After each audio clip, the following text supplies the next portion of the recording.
제가 뭐 중국 사상을 그렇게 많이 공부한 것도 아닌데요. 어, 역사 공부를 좀 오래 하다 보니까 그 눈에 좀 그 보이는 것도 있고 눈에 밟히는 것도 있고 해가지고 겁먹고 뭐 계속 손을 안 대면 안 되겠다는 생각이 들어서요. 한번 그 좀 보았으면 합니다. 뭐 인간에 관한 그 이야기이기 때문에 뭐 같은 사람들이 만들어 놓은 건데 그 이해 못할 게 없잖아요. 그죠?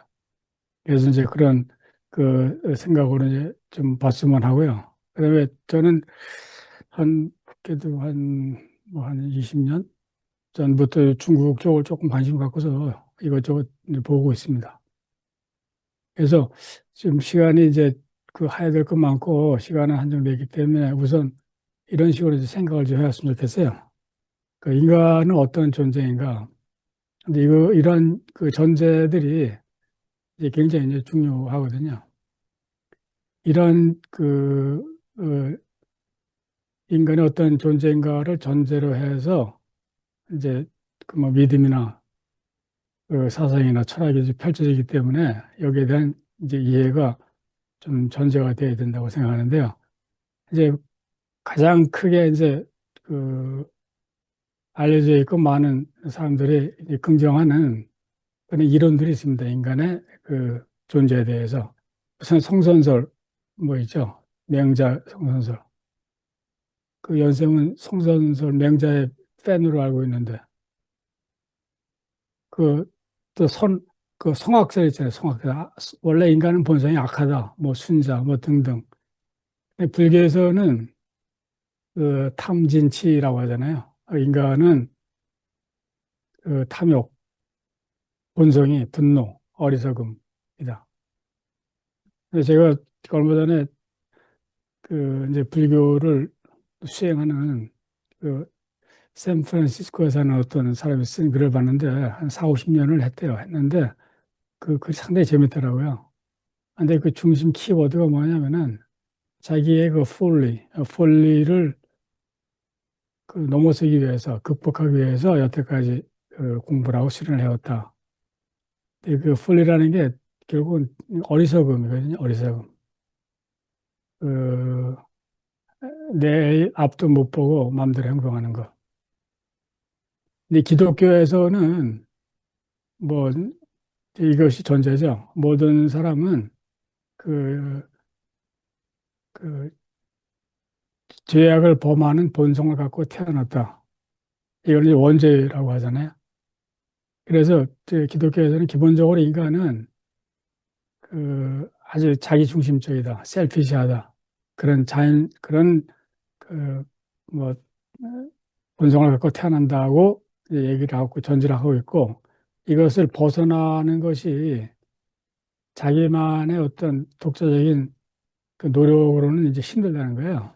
힘들기 때문에 이제 신의 도움이 필요하다는 거죠. 이제 그 신의 이제 그레이스라고 그 얘기를 하고 있고 이슬람은 인간은 본성이 선하게도 될 수 있고 악하게도 될 수 있다. 이런 두 가지를 이제 동시에 이제 긍정을 하는 그런 종교입니다. 이제 크게 보면은 인간의 본성이 전부 선하다고 하는 그 종교나 사상은 없어요. 근본적으로 뭔가 문제가 있다는 거죠. 뭔가 문제가 있다. 그래가지고 그걸 그 인간의 탐욕을 어떻게 할 것인가, 어찌할 것인가. 그렇죠? 그다음에 그런 인간들이 모여 사는 집단을 어떻게 꾸려나가야 할 것인가. 이것이 그 인간이 태어나서 여태까지 이제 뭔가 해보려고 노력해온 이제 흔적이라고 이제 할 수 있는 거죠. 그래서 모든 사상과 종교는 이런 그러한 개인들이 모여서 이루는 집단, 그러니까 어떻게 살아야 되고 어떤 사회를 이루어야 되고 그 무엇을 지향해야 되는지에 대한 나름의 그 처방을 이제 제시한다고 할 수 있습니다. 이거를 벗어나는 건 아무것도 없는 거예요. 다 이 범위 안에 속해 있는 거죠. 근데 서양에서의 가장 큰 주기는 그 토마스 홉스가 얘기한 그, 그 가장 대표적으로 그 요약을 했다고 이제 생각을 하는데 서양에서도 마찬가지예요. 인간의 본성은 아주 자기중심적이고 아주 경쟁적이고 그래서 이걸 그대로 놔두면 인간을 그대로 놔두면은 아주 개판이 된다는 거예요. 서로 잡아먹는다는 거죠.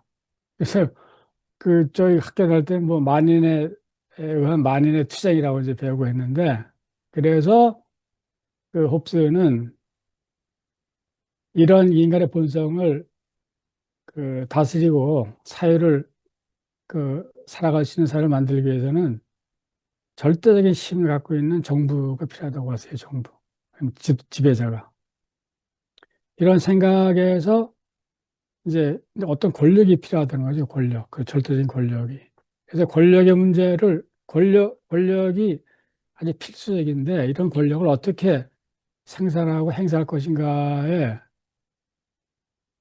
그, 그 노력의 역사가 쭉 이어집니다. 몇 세기 이어져서 현재 일은 도달점은 뭐냐면 디모크라시, 민주주의.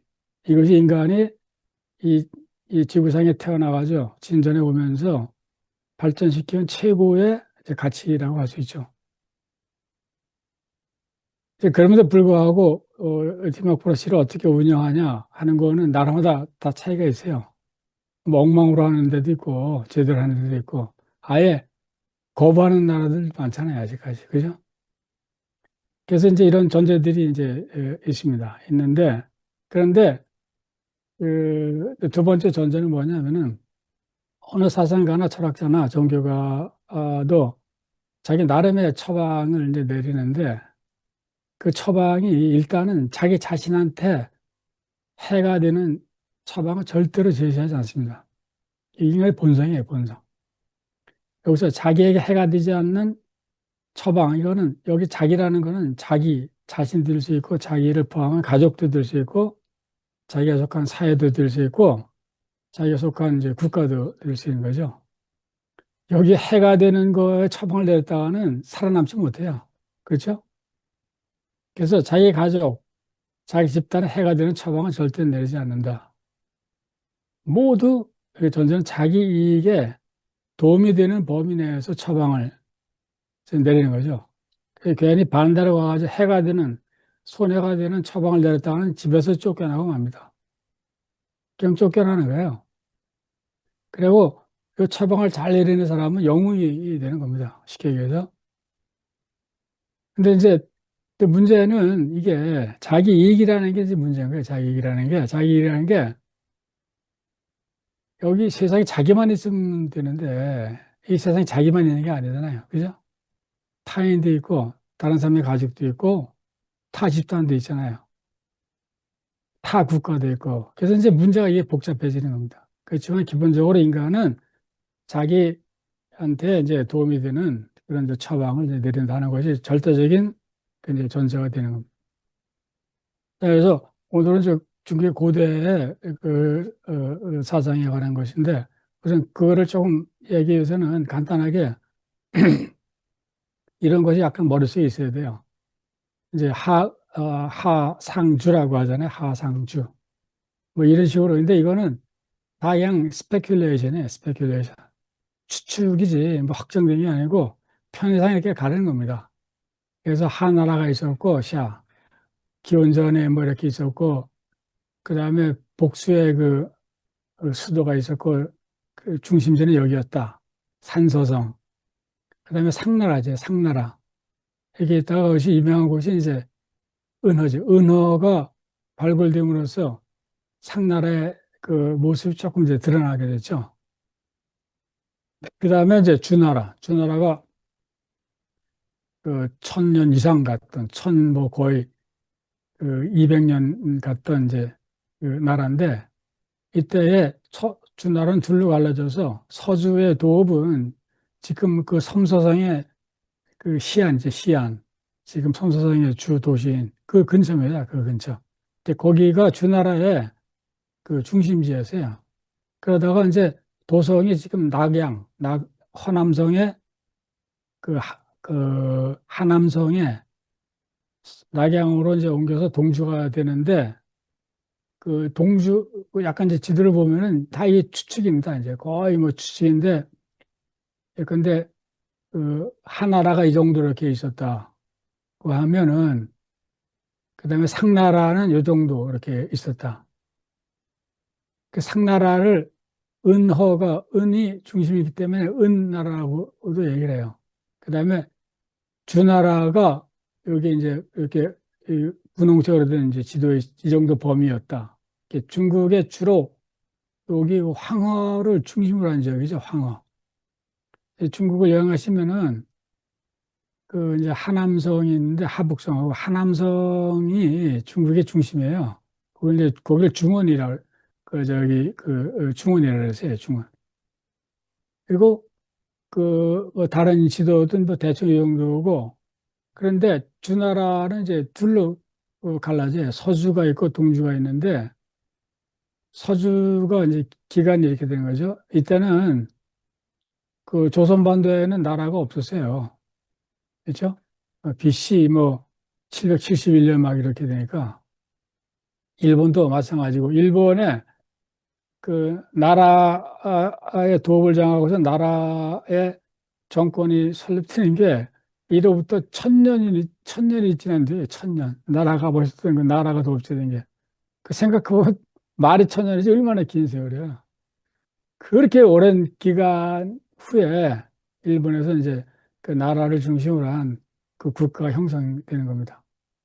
이게 서주인데 이 서주가 이제 앞으로 이제 쭉 보시겠지만은 이 조선이나 동양에서는 굉장히 중요해요. 이것이 인간의 이상향으로 이제 그려진 곳입니다. 이것이 인간의 이상향.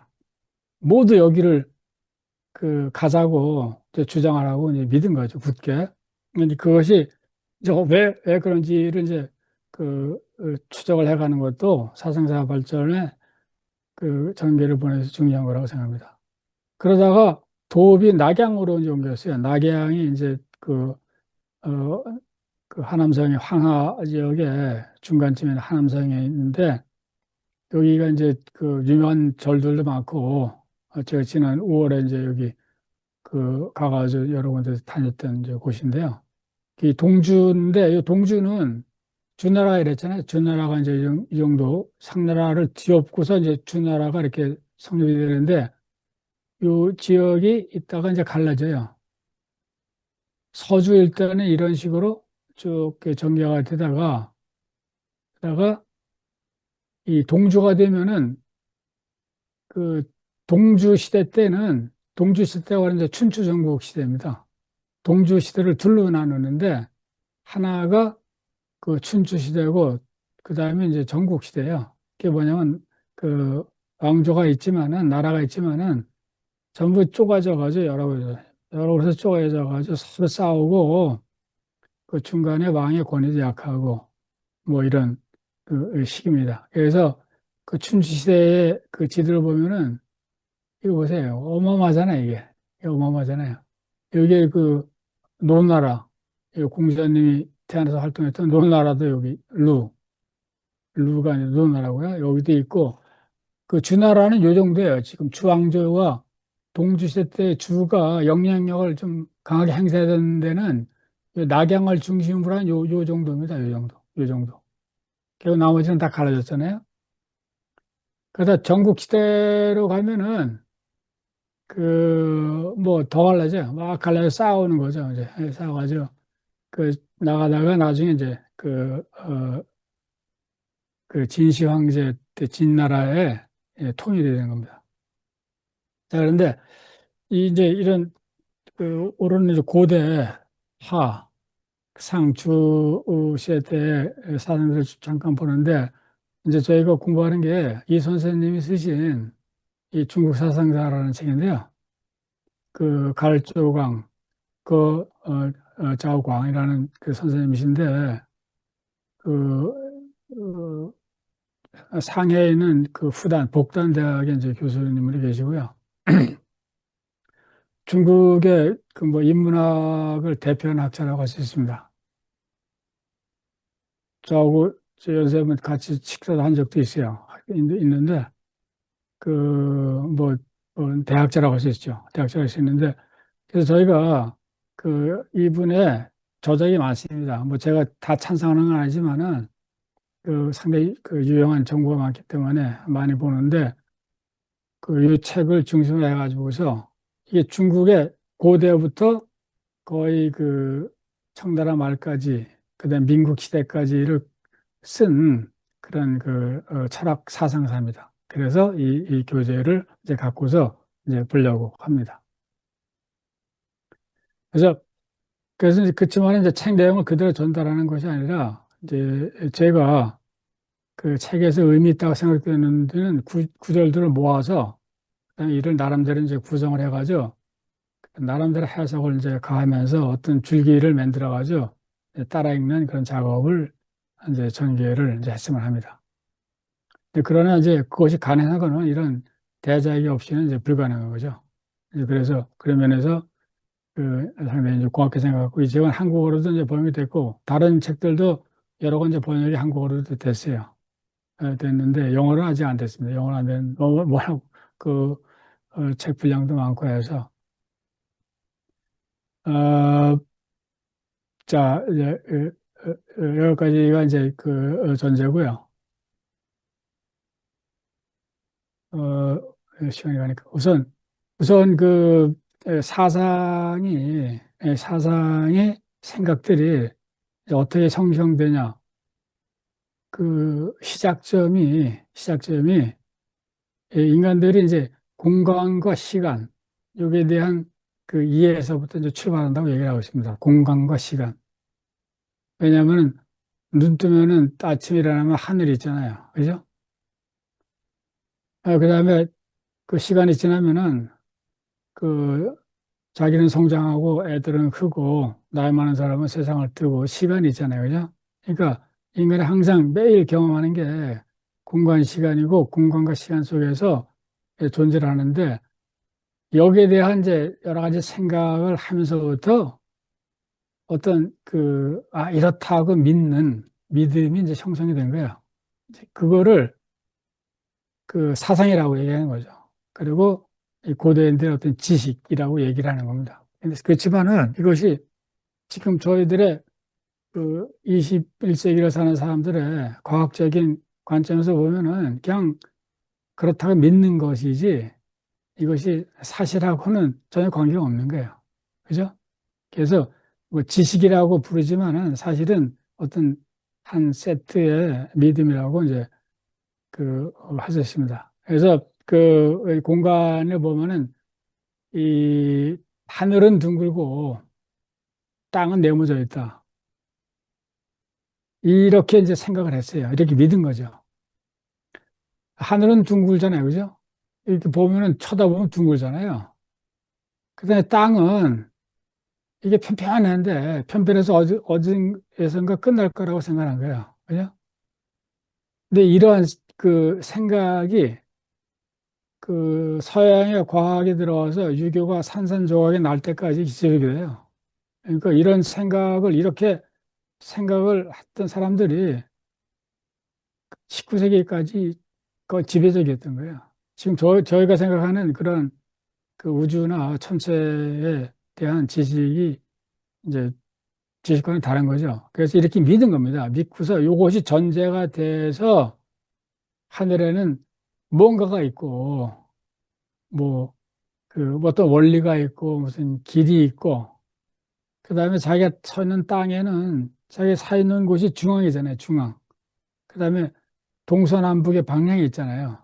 중앙이 있고 주변이 있고 그다음에 방향을 넷으로 짜게 보니까 네 개가 있고 그다음에 뭔가 움직이는 것 같은데 음과 양 뭐 등등을 해가지고서 이런 생각들이 이제 생겨났다는 거죠. 이제 그것이 중국 사상의 이제 시원이다. 근데 이거는 이해가 되는 거죠. 그죠? 인간 존재의 뭐 환경 속에서 자연이 생각난 것이다. 근데 이것이 이제 문제가 뭐냐면 시간이 지나면서 하늘은 둥글고 땅은 네모져 있다고 하는 건 안 변하는데 요거를 채우는 것이 점점 많아지는 거예요. 채우는 것이. 하늘에 뭐가 있는지, 땅에는 뭐가 있는지. 그다음에 그걸 어떻게 연결을 해야 되는지 해가면서 점점 복잡하게 전개가 되는 것이 이제 사상인 거죠. 이제 그래서 이제 근본적으로 어떤 현상이 여기서 표시한 거는 페이지 수입니다. 페이지 수 51페이지 페이지 수인데 그러면서 긴 시간으로 본다면은 긴 시간으로 본다면은 그렇게 믿는 공간의 생각들이 어떠한 행동이나 어떠한 일에 근거로 작용을 했다는 거예요. 이렇게 믿는 것에 따라서 행동하는 것을 합리적이라고 생각을 했고, 이렇게 믿는 것에 따라서 행동하는 것을 합법적이라고 생각을 했다는 거예요. 그죠? 이제 그렇게 해서 이 공간에 대한 믿음이 어떤 신성한 모든 것의 증거가 되는 거죠. 마찬가지로 시간도 어떤 판단의 증거가 되는 거예요. 어떤 판단의 증거가 되냐면 원래 고대에는 아주 이상적인 뭔가가 있다는 이상적인 뭔가. 근데 이것이 점점 그 쇠퇴를 해가지고서 현재에 이르렀다. 그러니까 현재를 판단하는 근거는 그 옛날이라는 시간이에요. 옛날이라는 시간. 그 이런 식으로 공간과 시간에 대한 그 믿음, 형성되어 와서 단단하게 형성된 그 믿음들이 모든 사고와 행동과 사회 운영의 이제 증거로 근거로 되어 가고 있다. 가는 역사다 하는 것이 사상사라고 봅니다. 그래서 수백 년에 걸쳐가지고 이걸 이제 복잡하게 만드는 거예요. 만드는데 공간하고 시간, 그다음에 그 관계가 안에 채워넣는 걸. 그래서 점점 여러 가지 요소를 들여서 치밀하게 만들어 놔요. 그래서 높은 산을 만들거나 깊은 동굴을 만드는 겁니다. 근데 어떻게 새게 만드냐면 맨 처음에 하늘은 둥그고 땅은 네모지다 해서 시작하는데 여기에 이제 뭐 별도 갖다 붙이고 달도 갖다 붙이고 방향도 갖다 붙이고 계절의 변화도 갖다 붙이고 이제 그러다가 이것이 움직이는 것이 음이 있고 양이 있다 또 이제 생각해서 거기다 갖다 붙이고 오행이 있다고 생각해서 붙이고 아 이것이 근거가 돼서 인간이 움직이니까 이것이 하나의 의례가 되고 도덕이 되고 윤리가 되고 거기에 따라서 인간의 인격을 수행해야 된다고 생각하고 안 하는 사람은 또 잡아다가 처벌을 하고 뭐 그래가지고서 점점 이게 복잡해져 가는 거예요. 그래서 딱 그 산을 점점 높게 만드는 거예요. 그래서 나중에는 아무도 끝까지 올라갈 수 없게 높게 만들어 버렸어요. 그죠? 동시에 점점 동굴을 파가지고서 한번 그 동굴에 빠지면 아무도 못 빠져나가게 만드는 겁니다. 그런데 이제 이러한 그 어떤 체계를 더 높게 만들거나 더 깊게 만드는 사람을 그 업계에서는 대가라고 부르는 겁니다. 대가라고. 6.25의 대가, 뭐, 그 도교의 대가, 뭐 등등 있잖아요. 그 대가들이라는 사람들이 그 더 높게 만들거나 더 깊게 만들거나 그 빠지면 못 넘어요. 그래서 우리가 할 수 있는 거는 보통 사람 할 수 있는 거는 그냥 그 속에 녹아 들어가서 앉아서 살거나 걔네들 얘기하는 대로 오르기를 포기하거나 그러면 이제 나고 자라고 해가지고서 자기한테 돌아오는 그 파이가 적어져요. 근데 그게 싫으면 다른 곳으로 도망가는데 그 도망가면 이단자라고 그래가지고서 잘못 걸리면 이거 목숨까지 날아갑니다, 이게. 쉽게 얘기하면 그런 겁니다. 그래서 이제 소위 어떤 그 사상이 이제 만들어지는 거죠. 이제 그런 얘기들을 쭉 하고 있습니다. 그것이 역도 있고 거기에는 변화를 설명하기엔 역도 있고 예도 있고 뭐 시도 있고 악도 있고 뭐 그런 거 되는 거죠. 그런데 이제 중요한 건 뭐냐면 이겁니다, 이거. 이제 잊지 말아야 될 건 뭐냐면 이런 모든 것들이 이 번역을 예술이라고 했어요. 예술이라고 했는데 어떤 절대적인 전제 위에 서 있다는 거예요. 절대적인 전제 위에 서 있다는 거예요. 네, 그런데 하늘은 둥글고 땅은 못이다 하는 그런 절대적인 전제 위에 서 있다는 거죠. 만약에 하늘은 둥글고 땅은 못이다를 부정하면은 그 전제를 부정하면 거기에 세워졌던 것이 다 무너지는 거예요. 그래서 조선 후기에 유교가 붕괴되는 과정을 보면 유교가 한두 개의 큰 기둥이 흔들리니까 무너지는 거야. 전부가 부서져, 폭격을 해가지고 부서지는 게 아니라 큰 기둥이 흔들리니까 무너져 버리는 겁니다. 그 큰 기둥이 뭐였냐면 결국은 공간과 시간에 대한 전제, 이것이 흔들리니까 다 무너지고 만 겁니다. 그래서 이게 이제 많은 학자들이 지적하는 건데 이 사상이라는 거는 종교라는 것도 마찬가지지만은 어떤 절대적인 전제 위에 서 있는 거예요. 전제 위에. 그래서 질서라 할지 그 사상의 그 기초한 질서라 할지 인간이 추구하는 가치라 할지 이런 모든 것들은 이런 그 절대적인 이 가설 위에 이제 구축된다 하는 겁니다. 근데 이제 서양은 가설이 다르잖아요. 동양하고 가설이 다르잖아요. 그 가설이 다른데 그쪽 업계에서 대가가 다른 가설이 다른 데 오면은 그 사람은 잘못하면 그냥 십자가에 못 박혀 죽는 겁니다. 그 대가는. 그런 거예요. 그래서 이제 그런 것들을 그 벤자민 슈왈츠 선생님께서도 이제 지적했어요. 벤자민 슈왈츠는 돌아가신 오래되셨는데 제가 대학원 때 만났던 선생님인데 그 하버드에서 그 중국 고대 사상자를 가르쳤던 분이에요. 그분도 평생 하면서 나중에 결론이 그런 거예요. 결론이 그런 겁니다. 절대적인 그 전제에 서 있다. 그래서 결국 뭐냐면은 그 고대 중국 사상 세계, 지식, 뭐 이런 지배, 관념 이런 것들을 지배하는 그 전제는 뭐냐면 이 가설이라는 거죠. 존재라는 거죠. 존재. 공간관념의 가설. 이런 믿음, 신앙 위에서 그 구축이 되었다 하는 겁니다. 그래서 이런 절대적인 존재를 맨 처음에 이론화시킨 그런 사람들이 누구냐면은 이 무당들이었다고 합니다. 무당들. 소위 이 신들의 세계하고 그 교통을 할 수 있는 능력이 있다고 생각했던 무당들이 있고, 그 다음에 이제 좀 이따 보면은 그 사관들이에요, 사관들. 이 사람들이 그 사람들이 여기에 따라서 행동하는 거를 적고 과정을 기록하고 하는 그런 사관들이 이제 두 번째 이제 기능을 했고, 나중에는 이제 다른 사람들로 좀 바뀌어갑니다. 그래서 그 중국 고대의 지식과 사상, 신앙 세계에서 그 이 하늘에 대해서 이미 확립된 그 믿음,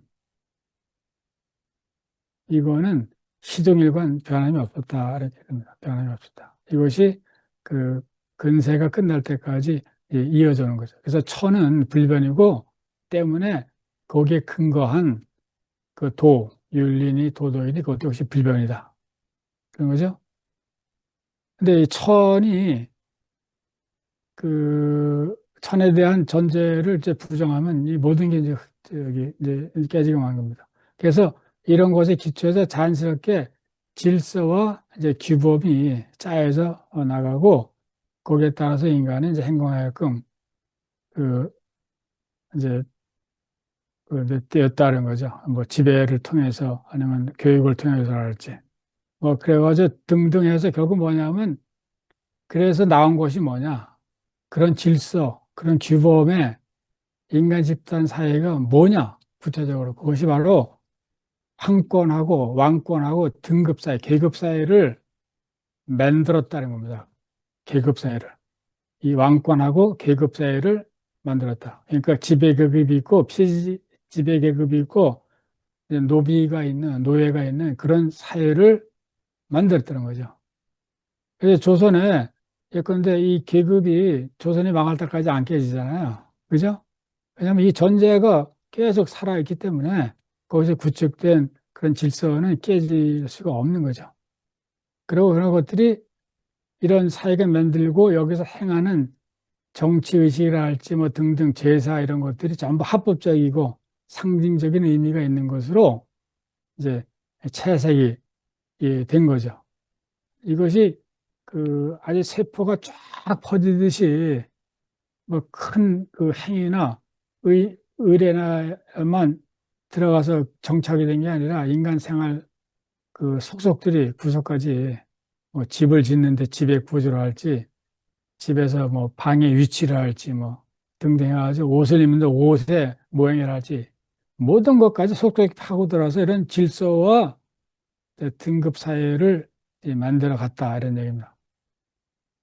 그런데 그래가지고 이제 그런 것이 고대에 형성되기 때문에 그 뒤에 이거를 따랐던 사람들은 뭐냐면 봐라 원래부터 그렇지 않았냐. 그래가지고 고대는 굉장히 이상적인 사회라고 이제 믿게 되는 겁니다. 고대가. 그래서 이제 근데 저희는 그 하나라나 상나라나 주나라를 가본 적이 없잖아요. 그리고 그것이 BC 뭐 천년, 이천 년인데 어떻게 알아요? 그러니까 실제로 그때 사람들이 어떻게 사는지 알 수가 없잖아요. 그죠? 그런데 이제 그 현대가 되면서 이제 학자들이 연구를 하기 시작한 거예요.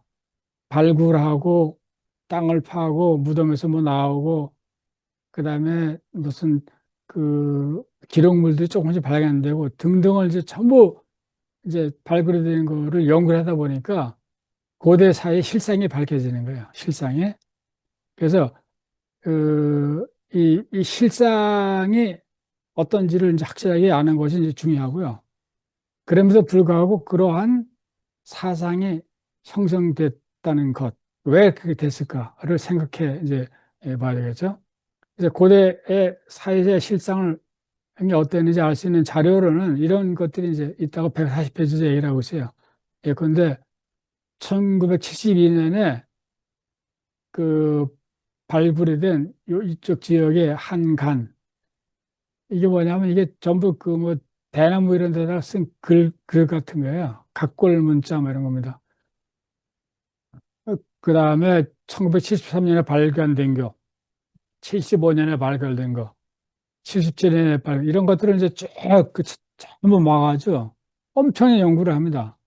그리고 이런 연구는 많이 부식되어 있고 이제 어쩌기 때문에 최신 그 과학기술을 이용해요.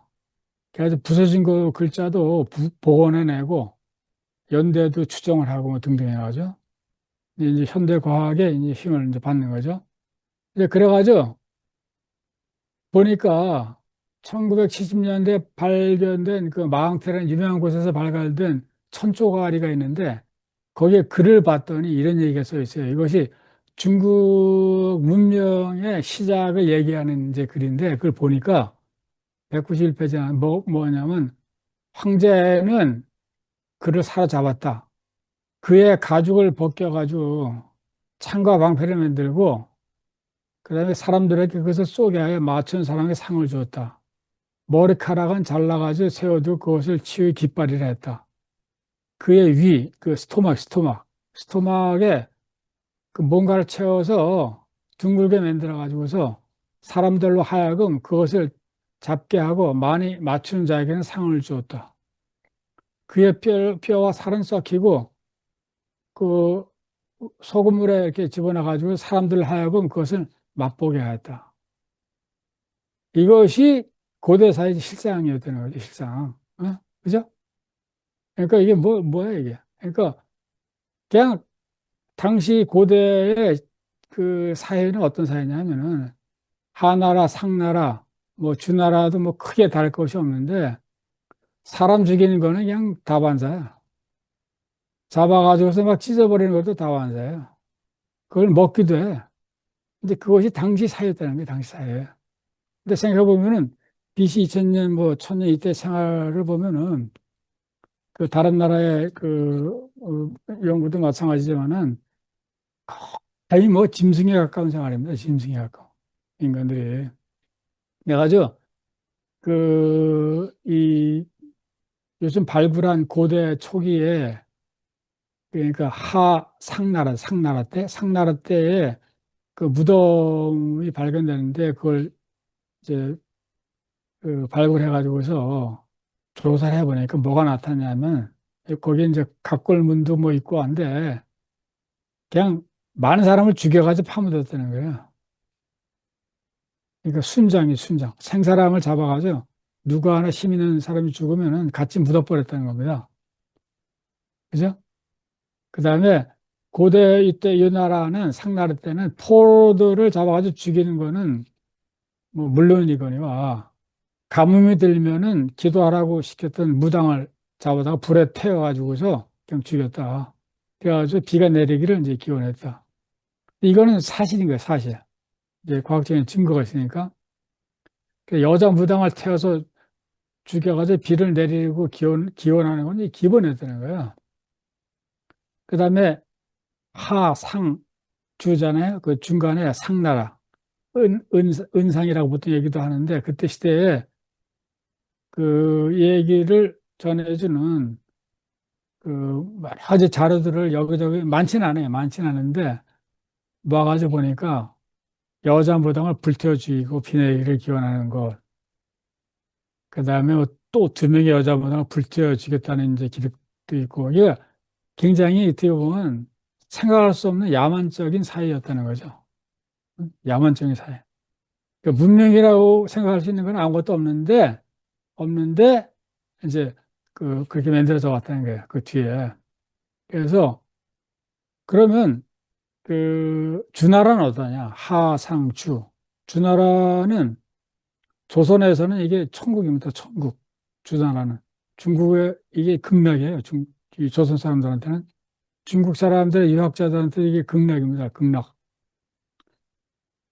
그러니까 이게 신의 나라인데 그 중에서도 가장 위대한 왕이 누구냐? 문왕과하고 무왕이에요. 문왕과 무왕. 이때의 실제를 알려주는 그 자료도 발굴이 됐어요. 자료도 발굴이 됐어요.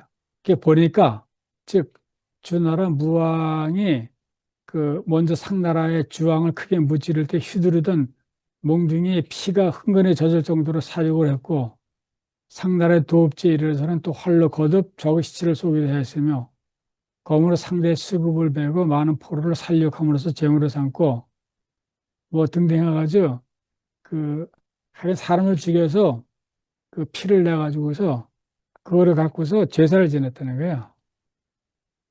그러니까 지금 문왕하고 무왕은 성왕이에요, 성왕. 아주 뭐 손을 댈 수 없는 성스러운 왕인데 그때 그 왕들이 한 짓이 뭐냐? 살육, 희생, 야만적인 행동이었다는 거죠. 이제 그것이 현재의 역사 연구로서 이제 저 소설에 밝혀되는 거죠.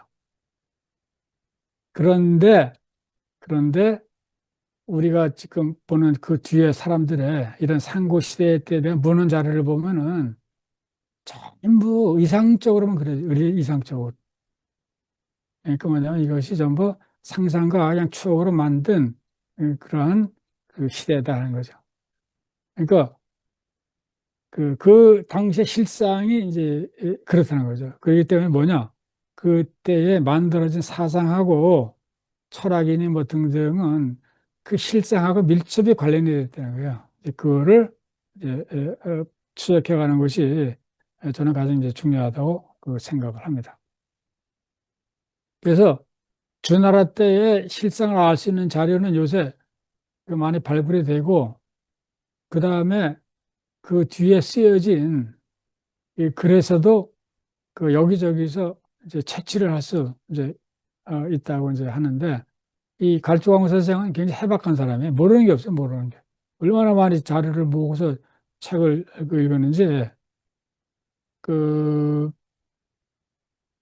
그 대표적인 기록으로는 예기에 뭐가 있고, 노자에도 뭐가 있고, 도교 황제 내경에도 뭐가 있고, 한비자에도 뭐가 있고, 그래서 그 많은 서적들을 잘 읽어보면은 여기저기 그 실상을 전해주는 그런 사실들이 나타난다는 거죠. 그죠? 그래서 그때 당시에 이 뒤에 와서 그 이상적인 그 왕국으로 생각했던 이 나라의 그 생활 환경을 한번 보면 어떤 거냐면은 그냥 금수들 속에 섞여서 살면서 추위를 겨우 피하고 더위를 이제 피하고 그다음에 왕이라고 해봐야 그냥 굴에서 살고 불 파고서 그다음에 여름에는 섬나무 쌓아놓은 만든 집에서 이제 때 살았고, 아직까지 불로 익혀 먹을 줄을 몰라가지고, 그냥 날짐승, 날고기를 이제 먹고, 피를 마시고, 털까지 벗기지 않고 이제 먹었다. 그다음에 옷은 없으니까 그냥 들짐승의 가죽으로 옷을 지어 입었다.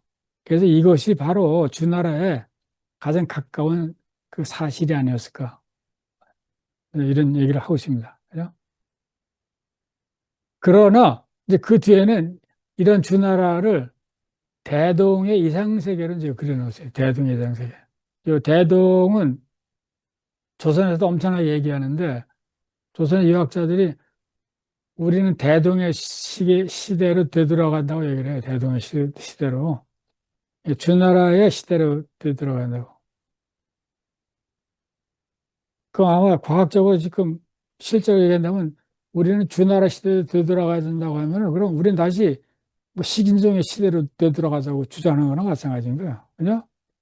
야만의 시대로 되돌아가자고 주장하는 거나 마찬가지야. 그런데 이상세계로 만들어 놓고 그려 놓고서 이제 그거를 이제 믿게 했다는 거죠. 그죠? 그 대동은 그 글자 그대로하면 모두가 동등한 사회네요. 이상사회, 이상사회. 그래서 조선에서는 한 사람들이 못 살겠다고 하니까 대동법이라는 것도 만들었어요. 임진왜란 끝나고서.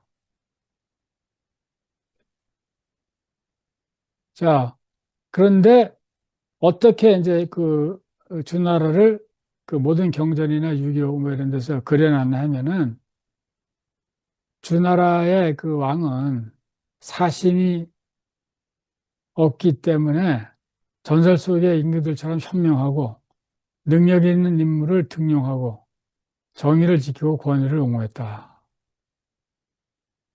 그래서 질서를 안착시키고 개인적인 매력을 이용하여 미덕을 무언중의 기초를 삼았다. 그 사람들은 우두머리의 권력은 그의 인격에서 나온다고 믿었다. 뭐 등등 해가지고 이런 식으로 그 주나라의 사회를 그 이제 그렸다는 거죠. 그러고서 우리는 전부 일로 되돌아가야 된다 하고 얘기했다는 거죠. 근데 이, 이 주나라 때의 그 물건들을 보면은 아직까지 주나라 때는 요 순장, 사람을 권력 있는 사람이 죽으면 같이 죽여서 파묻는 이런 그 습속이 이제 계속 됐고, 그 다음에 뭐 이러한 그 이해할 수 없는 그 흔적들도 있고, 그 다음에 그런데 그 또 하나 변화가 뭐가 있었냐면은 주나라 때 와서는 주나라 때 와서는 여성에 대한 그 대우와 취급이 많이 변했다는 거예요. 전적으로. 그 이전에는 국악적인 발굴을 통해서 이렇게 보면은 이 주나라보다 더 윗세대는 그 여성들이 상당히 그 어떤 신비한 힘을 갖고 있는 그런 존재로서 이제 여겨졌고 이제 경외감을 이제 불러일으켰다는 거죠. 이제 왜 그러냐면 이것이 이 남자들은 애를 못 낳잖아요. 여성들의 생명을 잉태하니까 그 힘이 이제 어마어마하다고 생각을 한 거죠. 그죠?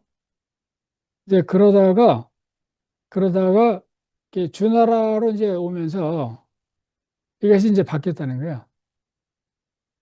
그러다가 이제 주나라 시대 때에 오면서부터는 그 바뀌었다는 건데 이건 좀 더 가죠. 더 가면 어딘가 있어요. 어?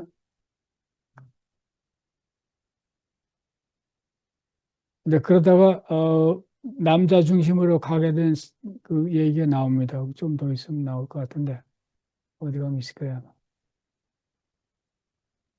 그래서 그 얘기가 뭐냐면은 그 상나라, 주나라 때의 신화와 전설이 이제 사실로 이제 등갑을 해가지고서 이제 힘을 이제 쭉 이제 펼쳐져 왔다 하는 거죠. 이제 그런 가운데에 이런 이제 그 왕권을 만들고 등급 사회를 만들고 이제 질서를 유지한다는 명목으로 그 형성된 그 중요한 사상 중에 하나가 이 임금에 대한 사상이 임금, 요 죄에 대한 사상인데 이거를 218, 19페이지에서 이제 얘기를 하고 있습니다. 그래서 원래는 제자라는 그 글자가 각골문에서는 그 꽃자루, 꽃에 있는 그 꽃 안에 있는 거 있죠. 안에 있는 꽃을 이렇게 딱 지탱하고 있는 그 꽃자루를 그 채라고 하는데 이 채를 이제 가리키는 것이 쓰는데 그 화채라는 거는 꽃의 중심, 꽃을 지탱하는 것이기 때문에 이 채라는 글자는 이제 근본이라는 뜻이죠. 근본. 이것이 없으면 꽃이 지탱이 안 되니까. 그래가지고 이 글자가 변해서 이제 그 제가 됐고, 임금 제자가 됐고, 이것이 점점 의미가 더 첨가가 돼가지고서 토대, 기초, 이런 것이 되고, 처음, 시초, 이런 뜻을 이제 그, 되게 띄게 되었다. 이런 것이죠. 그래서 이 왕이라는 뜻이 이제 어떤 식으로 전개되냐면 만물을 낳아 기르는 것을 이제 뜻하게 되었다. 그래서 왕은 만백성의 어버이고 모든 땅은 왕의 땅이잖아요. 자기가 전부 근본이고 자기가 만물을 낳아서 기른 이런 식으로 이제 생각 사상들이 그 전개가 돼가지고 이제 고착이 되고 있었다. 그래서 재라는 글자를 가지고 만물을 낳아 기르는 그 요 천하고 이제 결합이 된다 이런 게 되죠.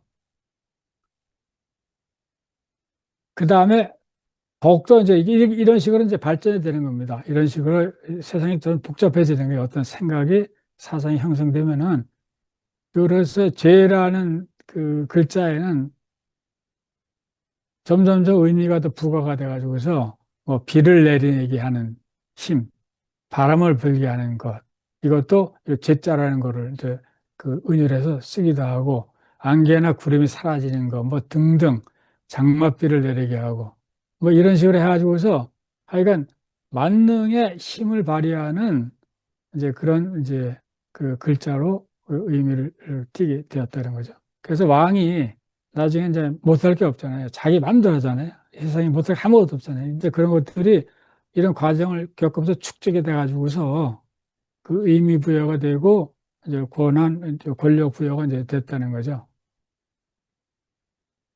이제 그러고 그 이제 이것이 공간의 질서에 이제 적용이 돼가지고 그 제가 사는 요것은 천하의 중심이 되고 그 밖에 사는 것은 이제 오랑캐가 되는 거죠. 근데 하늘의 중앙에는 그 제가 있고 그 다음에 제가 있는 그런 곳은 대읍이고 이게 수도가 되는 거예요. 수도. 그 다음에 요 중앙을 기점으로 해서 동서남북이 뻗고 주변이 있고 이런 식으로 그 정치 그 이론이 이제 구축이 돼 간다는 겁니다. 이런 식으로. 그죠? 근데 이런 것의 시초가 공간하고 이제 시간, 그 다음에 그걸 기초로 해서 자들이 그 사회가 만들어갔던, 그 질서, 그 왕권, 뭐 이런 것이라는 얘기가 됩니다. 자, 그런 가운데서 또 굉장히 중요한 변화가 뭐가 있었냐면은, 그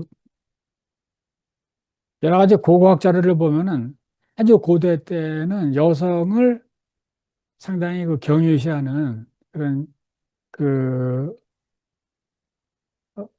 흔적들이 이제 많이 보이는데 이제 그러다가 남자들이 주도하는 사회가 되면서 이 생명을 잉태하는 것이 여자가 아니라 남자라고 이제 그 생각하는 생각에 이제 그 파고들기 시작하고 이제 굳히게 되는 겁니다. 그래서 생육하고 번식, 인류의 시온이 이제 남자로 이제 바뀌어져요. 남자로. 아주 이런 남자를 가리키는 그 글자가 이제 조라는 거죠. 조. 그죠? 선조 조자 아니에요. 그래서 조상제사가 여기서 나오는 거예요. 조상제사가. 이 조가 남자를 가리키는 거예요. 여성은 그 옆에 있는 그 그냥 뭐 뭐 보조 역할을 이제 하는 그런 식으로. 그래서 점점 남성의 선조들의 생식이 인류로 하여금 하나씩 이 세상에 태어나게 했다고 생각했다. 그래서 남성 선조의 영혼이 자신의 번영과 평안을 보호할 수 있다고 믿었으며, 때문에 그 조상의 그 남성의 영혼에 대해서 제사를 이제 지내는 것으로 이제 전개가 됐다는 거죠. 그죠? 그 왕의 그 의미가 구축이 되는 것하고 남자의 의미가 구축이 되는 것이 조상의 이것이 구축이 되는 것이 이제 그 고대부터 이렇게 시간이 흐르면서 점점 이제 침해가 됐다는 겁니다. 그래서 이러한 그 활동에 역할을 하는 사람들이 누구냐면 이제 맨 처음에는 무격이 있고 그 다음에 사관이에요, 사관. 공간과 시간에 뭔가를 이제 안다고 했던 그런 사람들이 묵격이 되고, 그것이 기초가 돼가지고 만들어지는 그 의례라 할지 행동이라 할지 이런 거를 기록하고 남기는 사람들이 사관이에요, 사관. 역사, 사관. 그래서 그 사람들이 이제 주도권을 잡게 된다는 거죠.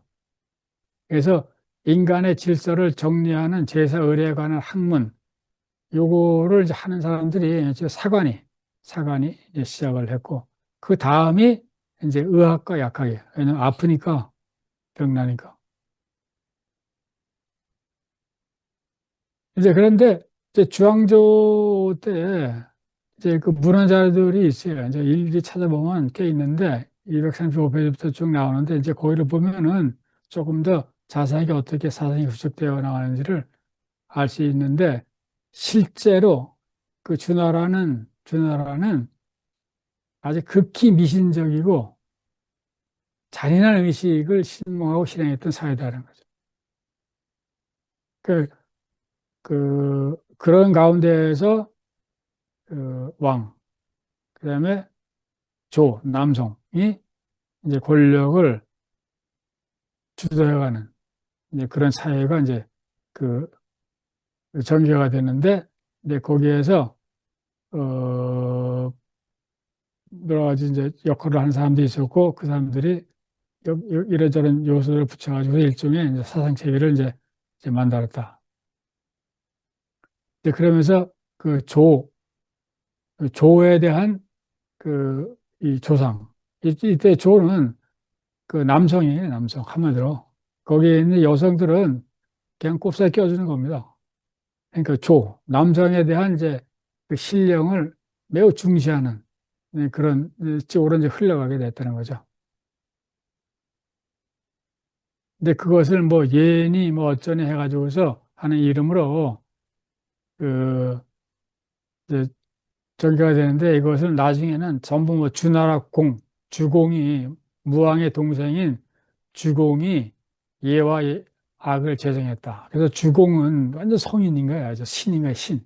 유교에서는 계속 주공이 만들었기 때문에 따라가야 된다.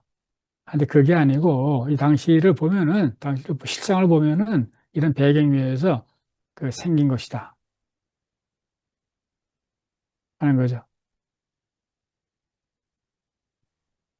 그래가지고 왜 이렇게 그 이런 것들이 이제 필요했냐면은 그, 그두 가지라는 것이 이제 보여요. 이쪽 갈조왕 선생님의 이제 그래서 이쪽 보는데 뭐를 이제 지향을 했냐면은, 그 하나는 이제 혈연 집단이고, 그 다음에 그런 집단들이 모여서 이루는 사회의 그 신분의 상하 질서. 그러니까 혈연 집단하고 그 사회의 상하 질서예요. 이제 이것이 합쳐져 가지고서 국가의 상하 질서가 이제 확립돼 가지고 이제 질서가 유지되는 시스템으로 이제 만들어 갔다 이런 건데, 이때의 상하 질서는 그 사회 전체 구성원의 상하 질서도 있지만은 혈연 집단의 상하 질서 되는 거죠. 혈연 집단의 상하 질서. 그러니까 거기는 할아버지도 있고 할머니도 있고 아버지 엄마도 있고 뭐 자식들도 있고 사촌도 있고 하잖아요.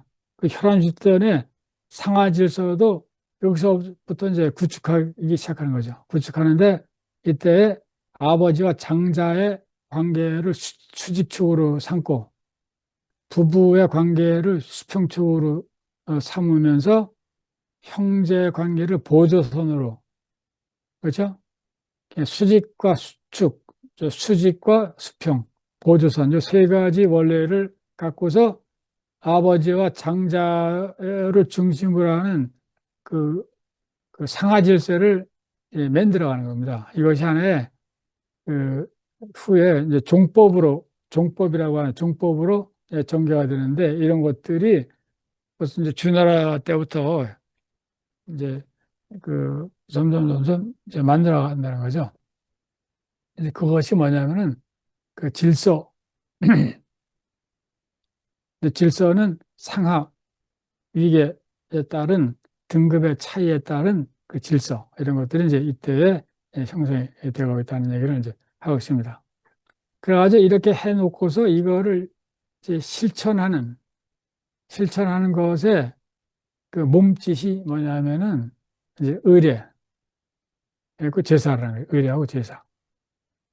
그러니까 조상 그 남자의 신령에 제사할 때는 나름대로 의례의 그 순서도 있고 뭐 복잡하잖아요. 절 몇 번에 누가 먼저 하고 등등 이런 것들을 통해서 그 혈연 내부 집단의 그 위계 질서를 이제 만들어 가는데 이것이 이제 종법이라는 거예요. 종법.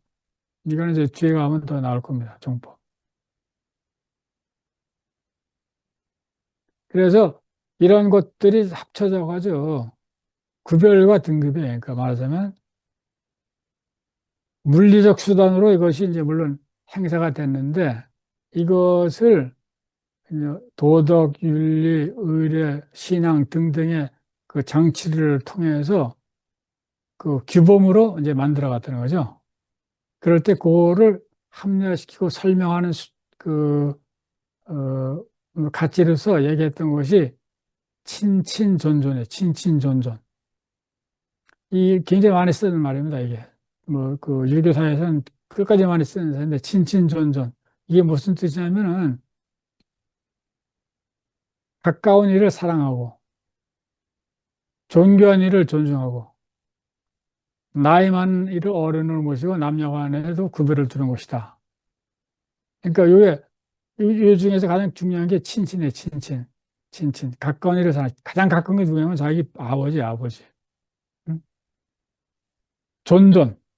왕입니다, 왕. 그런 식으로 이 구별과 등급을 통해서 이루어지는 그 질서는 물리적 수단인데, 물리적 수단을 통해서 이루어지는데 이것을 도덕화, 윤리화, 규범화 갔다는 거죠. 이제 그런 것들을 나타내는 그 말들이 이제 친친, 뭐 존존이었다, 이런 겁니다. 그래서 주나라 때에 오면은 문화의 어떤 대변혁이라고 할 수 있는데, 종법제도, 상법제도, 결혼제도 이런 것들이 다 이제 바뀌고 그래서 신분, 지위, 권력 등급제도의 그, 그 구조가 그 심화되었다. 234페이지에 나오는데 심화되는 거. 이게 종법제도, 상복제도, 결혼제도. 근데 이것이 뒤에 이제 유학자들이 특히 조선의 유학자들이 그냥 막 두 손을 들고서 막 숭배했던 겁니다. 이것이 이제. 예? 신분, 지위, 권력 등급제가 심화된 단초가 주나라 때 시작된 거 아니에요. 주나라 시작. 주나라 때 실상은 거의 야만적인 사회인데 이런 것들이 생겨났다고 이제 그 뭐 하면서 또 신화시켜 가지고서 이상향으로 이제 여기게 되는 거죠. 그래서 이 가운데서 그 아주 중요하게 여겼던 것이 뭐냐? 그 조상이었다. 조상. 종묘를 왼편으로, 사직을 오른편으로 그 의례적으로 이제 구축을 했다. 그 서울의 이제 경복궁에서요. 경복궁에서 그 인왕산을 등지고서 그러니까 광화문을 쳐다보면서 보세요. 그러면 종묘가 왼쪽에 있잖아요. 그죠? 종로 상거리 왼쪽이잖아요. 근데 사직공원이 그, 그 터널 들어가기 전에 사직공원 있잖아요. 무슨 터널인지 잊어먹었네. 거기에 그 사직터널인가? 그 오른쪽에 있잖아요. 오른쪽. 예. 그러니까 그 이 둘의 그 차이가 뭘까? 왼쪽이 더 위에 왼쪽이 위. 좌회전보다 우회전이 더 낫잖아요. 그죠?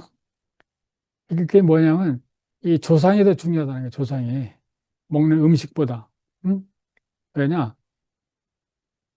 이, 이 조상한테서 물려받았기 때문에 땅을 그 조상이 중요한 거예요. 그 땅은 자기 농사짓자면 나오지 않잖아요. 근데 조상한테 물려받았으니까 공짜로 먹을 수가 있잖아요.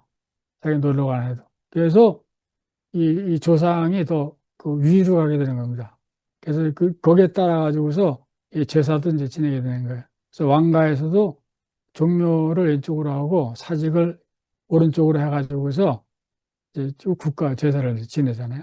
이런 식으로. 이제 그러면서 이 조상 제사가 이제 이게 그 이 종교 의례 사상 철학의 전형적인 예인데 그러면서 조상 제사가 중요한데 요것이 시간이 갈수록 점점 더 복잡해져, 이게. 제사 지내는 게. 엄청나게 복잡해져, 이게.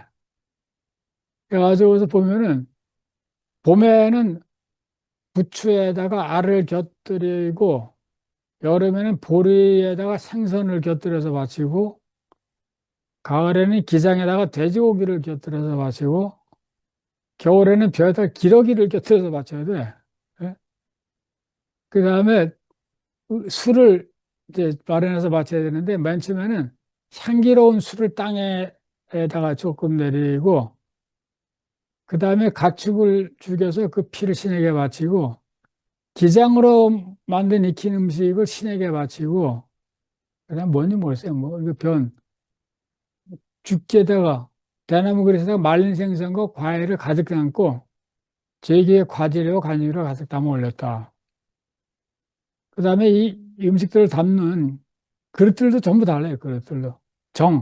발에 셋 달린, 그 귀가 둘 달린 기구. 그것도 써야 되고, 어떤 것을 위해서는 발은 셋으로 굽었으며 속이 비어 있는데 그런 것도 있어야 되고, 그다음에 이 기장하고 매기장을 담는 그릇도 달라야 되고, 이게 이제 그 중앙박물관 가면 그 전시돼 있어요. 이런 것들이. 이 기장을 담는데 바깥쪽은 둥글고 안은 네모진 그릇이에요. 그다음에 그다음에 유라는 것도 있어요. 그다음에 이 술그릇도 여러 가지가 있습니다. 여러 가지. 이렇게 아주 점점 복잡해지는 거예요. 그래서 이 사람들이 이제 의뢰의 전문가가 되어가는 겁니다. 그래서 조상의 권위를 이제 만드는 것. 왜냐하면 이, 이 조상이 그 조상의 권위를 부여하는 건 궁극적으로 누구냐면 왕이거든요. 왕. 왕이 가장 정점이 있고, 그 다음에 그 계급 밑에 이제 귀족들이 있고, 뭐 지배계급이 있는데, 요거를 왕이 이제 행사를 하잖아요. 아까 죄라는 이제 개념이 있듯이. 그래서 왕이 주는 거는 엄청나게 그 존중해서 받들고 모셔야 되고 뭐 세세손손 그 보존을 합니다. 왕이 이런 그 어떤 사람 임명할 때 내리는 거를 대나무에다가 썼어요. 그래서 그 책명이라고 하는데 책봉을 받는다고 하잖아요. 책봉. 조선의 왕이 그 책을 왕한테서 이제 받는데 이걸 받으면은 그 어떻게 처리해야 되는지 뭐 등등 여러 가지가 있다는 얘기를 이제 하고 있습니다. 이럴 때 이제 각기 이제 의뢰에 이제 기술자들이 뭐 있고 하는 얘기인데 좀 빨리 나가겠습니다.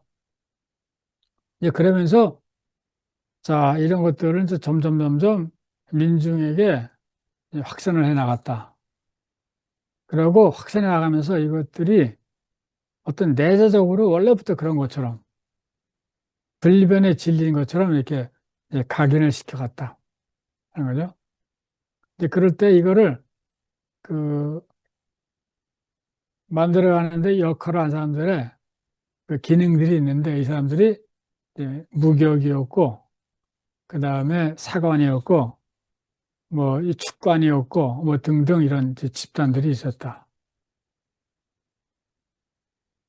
그래서 민중에게 확산됐을 때는 이것이 거의 뭐 내재적인 그 불변의 진리인 것으로 이제 확산이 되어 가기 시작했다는 거죠. 그 여기서 한번 빠지면은 나올 수가 없는 겁니다. 한번 빠지면은. 그래가지고, 거기에 그, 죄사일 때 뭐가 중요한지 뭐 등등의 이제 얘기가 있는데 시간이 너무 지나가니까요. 그래가지고, 이제 그럴 때 중앙에 선 그 왕, 그 나중에 황제 뭐 이렇게 부르기도 하잖아요. 황제. 이런 사람들이 그 이제 하늘과 이제 그 연결이 되는데 그래서 왕이 하는 행동들은 전부 거기에 맞춰가지고 공간과 시간에 이제 조작을 하는 겁니다. 그래서 그 천자가, 천자가 어디 나갈 때는 앞에는 그 주조기, 뒤에는 현무기, 왼쪽에는 청룡기, 오른쪽에는 백호기, 앞에는 초유기를 그 내걸고 뭐 등등 해가지고 왕들이 행차할 때 그 행렬의 구성이 있잖아요. 그다음에 거기 뭐 들고 가고 하는 것들이 있는데 이런 것들이 전부 이런 공간, 시간, 그 하늘하고 관계된 그런 것하고 연결돼 가지고 치밀하게 짜여진 어떤 상징물로서 짜여져 있다 하는 겁니다. 그다음에 천자가 사는 그 궁실, 그 집을 만들 때도 이제 거기에 따라서 만들고 천지를 모방하고 문은 어떻게 하고 창문은 어떻게 하고 지붕은 어떻게 하고 그런 것들이 있는데 이제 그런 것들 치밀하게 짜 나가는 것이 여기 이제 기술자들인 거죠. 지식인들이고 무격이고 사관이고 뭐 그런 사람들입니다. 그래가지고 그렇게 이렇게 해가면서 점점 벌써 이미 주나라 때 인간 사회의 질서를 우주적인 자연의 질서라고 이제 만들어 갔다는 거죠. 이미 벌써. 그런데 이것이 왜 그랬을까를 생각해 보면 그때 그 거의 뭐 야만적인 사회잖아요. 야만적인 사회. 거기서 어떤 질서를 유지하고 자기네가 권력을 행사하고 하려면은 그 뭐 모든 수단을 다 동원했을 텐데 그 수단 가운데 이것이 가장 그 잘 작동을 했다고 이제 상정해 볼 수 있을 것 같습니다. 그래서 그 어떤 절대적인 전제 위에 서 있는 그 믿음, 거기에 따라서 짜여진 질서, 인위적인 질서를 점점 이것이 인간이 만든 질서가 아니라 원래부터 우주가 자연이 이렇게 만든 질서다 하는 것이 짜여져 갔다 하는 그 얘기가 전개가 되고요. 이제 그러면서 이렇게 질서가 체계화된 것이 의식으로 이제 표현이 돼가지고 그것이 반복적으로 실행이 되고 강요가 되고 이제 가치가 화가 된다. 그래서 의식을 통해 자연의 질서와 동일한 권위성과 합리성을 부여함으로써 특별한 의미를 이제 갖게 된다. 벌써 주나라 때부터 이렇게 이제 그 질서가 짜여져 왔다. 그래가지고 하다못해 이제 전쟁에서 이기면은 그때 하는 그 행위들도 그 뭐 비슷하게 전개되는 얘기를 하는데 지금 개인적으로 약간 흥미가 있어가지고 적어놨는데요. 뭐 큰 의미는 없습니다, 사실은. 이제 그러면서 이제 몇 가지가 아주 반복적으로 쓰이면서 그것이 이제 중요하게 부각이 되는데 벌써 이 시대 때부터 오 숫자 오라는 것이 이제 굉장히 중요하게 됐다는 오. 왜냐하면 중앙에 있고 동서남북이 있잖아요. 5개. 예?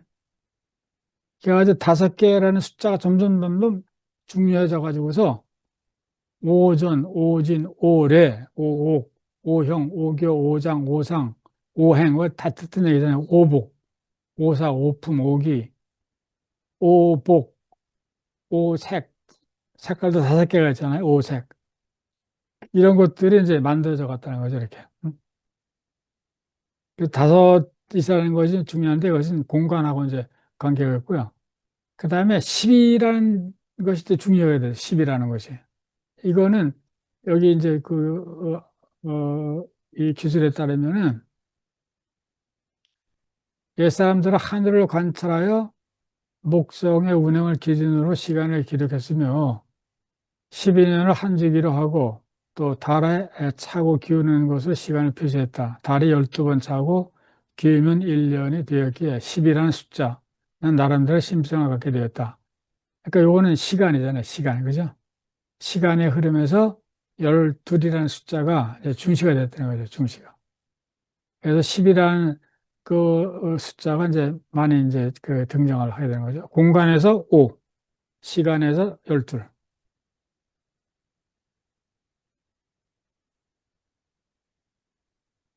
이제 그러면서 그 이런 12, 뭐 5 등등을 전부 동원해 가지고서 어, 이런 우리가 만든 질서는 하늘로부터 받은 자연 그대로의 합리성이 내재하고 있고 그다음에 인위적으로 만든 것이 아니라 원래부터 그러하다고 이제 각인이 되어 갔다 하는 얘기입니다. 자, 우선 여기까지 하고요. 조금 쉬었다가 제가 또 한 대여섯 개 더 있어요. 있는데 지금 말씀을 들어본 다음에 그다음에 하면 어떨까 생각합니다. 인류학의 숲으로 초대합니다. 인문세닷컴에서 만나요.